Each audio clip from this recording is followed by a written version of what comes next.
Well, this deck is useless. Delete that shit. This deck is useless. Don't need that.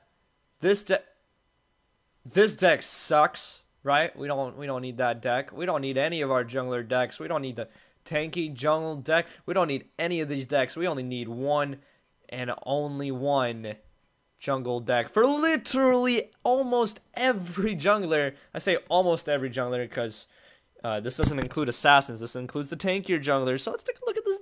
Let's just take a look at this jungle deck real quick. So this shit is insane, dude. Like it works on every single jungler, and it's so simple. Literally do the same exact thing you've been doing in V42. Oh my god. So Withering Death is kind of gone, and I'm glad that Plague Lord Malink is nerfed, so the auras don't stack anymore. But here's the deck. Here's the deck. I'm going to run through it real quick, and I'm going to show you guys some gameplays that I had playing some really fun in-houses. And it's just stupid good, dude. Like, it's just stupid. You do have so much health, and you deal so much damage, and it's crazy. So, let's start off with the gems. Jungle Assassin, just to clear jungle quickly. And then you have Quick Exit, Mana Reactor, Damage Return, Reflexive Purify, and Improved Health Regen. These are your 5 Vitality gems. So, yeah, you're going to have those 6 gems, and you're going to start off with Demolitionist. So this, if you haven't noticed already, is a red-green deck. So you're going to start out with Demolitionist, deal bonus damage, and clear the big-ass jungle minions first off. So you're going to have that. You're going to have Living Guardian, which is going to help you not take damage in the jungle, whatever. Growth Totem is a must. As soon as you get 9 points, put this on. Have it start accumulating. It's going to be really useful.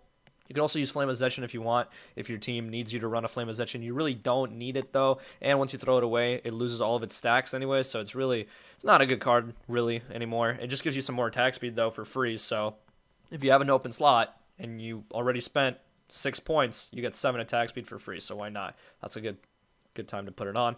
You have Green Spring if you wanted. Tyrant, as soon as you get 6 points, have Tyrant going. It's definitely better in this patch, even though there's only 3 max minions per camp instead of 5. It still ends up working out really, really well. So Tyrant is not that bad. Pretty cool. Pretty good, obviously, for the health and the power. Just give you a lot of power. Vital Waters, I don't really use Vital Waters, maybe on Rampage, but most of the time I just skip over it. Thundercleaver also is a bit, that's up to you. Maybe on Grux if you want it, just for some basic armor. That's why I have it. We also have Thorn Yomi here, which is a great card. Basic armor and power. Great transitionary mid-game card.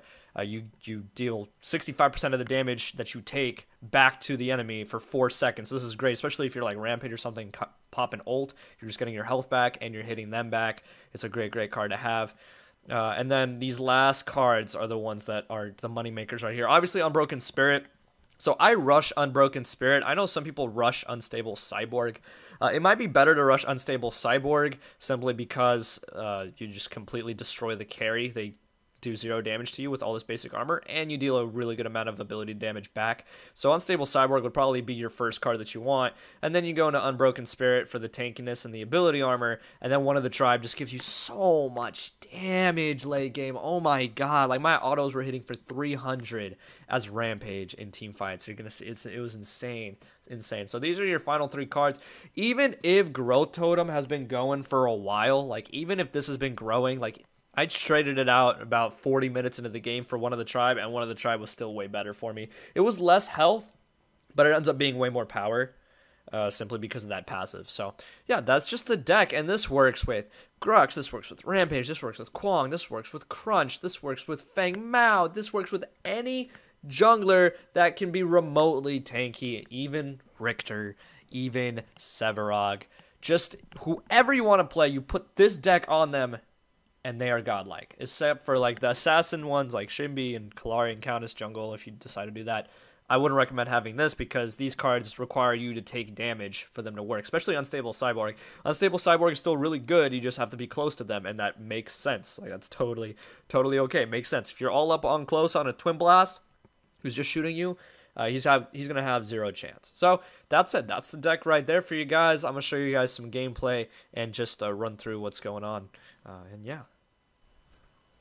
So I don't know if this is like the new Spectator thing with this bloodshot eye border going on. Hopefully, I don't know, maybe I'll be able to take this off. I hope they have a setting to take this off. I don't know if I like it or not yet, but hopefully it doesn't bother you guys too much.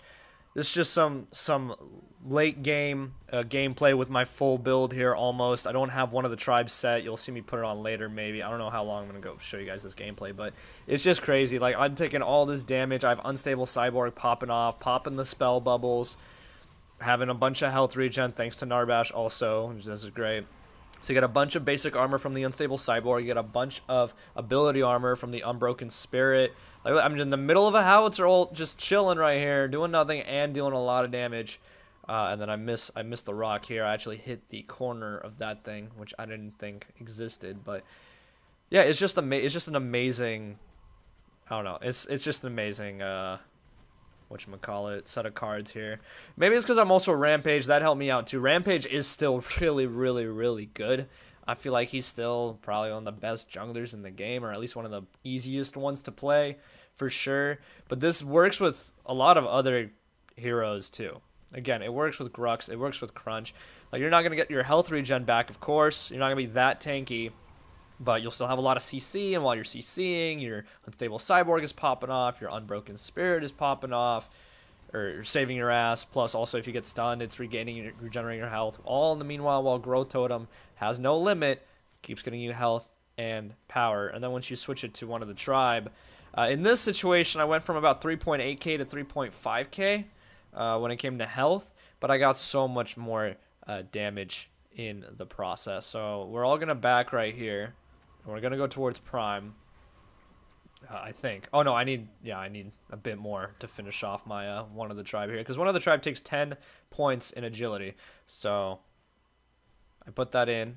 Let's go ahead and see what I do here. Okay, so now I'm back. Right, so bottom left corner right here, I switch out Growth Totem. I put one of the tribe, and we're going to have a fight at Prime over here.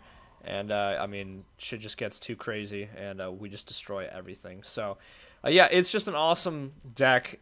If it doesn't work for any jungler, at least it'll work for Rampage, because it's just insane. Like, this is the new meta deck. I stun Kwang so he can't throw his sword onto the Prime. Then I fail the jump. I get hasty with it, but we still destroy everybody nonetheless. So, yeah, with one of the tribe, I was hitting for almost 300 on an auto. Like, it was 250. I mean, I know we had Prime. It was 250 something. If I pop my E, then yeah, it was over 300 per auto on Rampage, who is supposed to be a tank. Like, it's crazy damage. If you get to this point, you're unkillable and you deal a bunch of damage. So, yeah, that's about it. We just go and take the core at this point. Thank you guys so much for watching. Hopefully you enjoyed. Hopefully this deck helps. Again, put it literally on anybody except for squishies like Shinbi or Kalari. I mean, you could probably even put it on Shinbi, to be honest. She's a nuisance to kill too. But anyway, thank you guys so much for watching. Hopefully you enjoyed. I am back to streaming every single day, so catch me on twitch.tv/BritikHD. So always make sure I have a wonderful day. Peace. I'm just hanging out, dude.